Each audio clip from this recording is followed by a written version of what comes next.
আজকে ছিল 3rd ফেব্রুয়ারি, ভাইয়ের রিসেপশন। আর আজকে আমি ফার্স্ট টাইম চোখে লেন্স পরেছিলাম। পুরো 10 মিনিট চোখ দিয়ে হরহর করে জল পড়ার পরে যখন জল বন্ধ হলো তারপরে মেকআপ শুরু হলো। আর তারপরে ফাইনালি মেকআপ ডান হয়ে আমি গয়নাগুলো পরলাম। এই চোকারটা আমাকে মা দিয়েছিল ছেলের অন্নপ্রাশনের সময়, পিসিচন্দ্র থেকে নেওয়া। এই নেকলেসটাও পিসিচন্দ্র থেকে নেওয়া, মাই গিফট করেছিল আমার ছেলের অন্নপ্রাশনের সময়।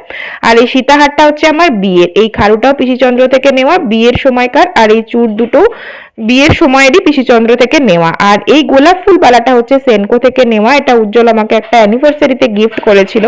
আর ফাইনালি হচ্ছে আমার মেকআপ ডান, গয়না পরাও সমস্ত কিছু ডান। আজকে বান করেছিলাম আর পুরো ট্র্যাডিশনাল ভাবেই সেজেছিলাম। এই বড় নাকছাবিটা পরে লুকটা আরোই যেন সুন্দর লাগছিল। এই নাকছাবিটা কিন্তু আমাকে দিয়েছে মণিমা। আর আজকের লুকটা তোমাদের কেমন লাগলো কমেন্ট করে অবশ্যই জানিও। আমার তো ভীষণ ভালো লেগেছে। আর বিশেষ করে এই আই মেকআপটা তো আমি জাস্ট প্রেমে পড়ে গেছি।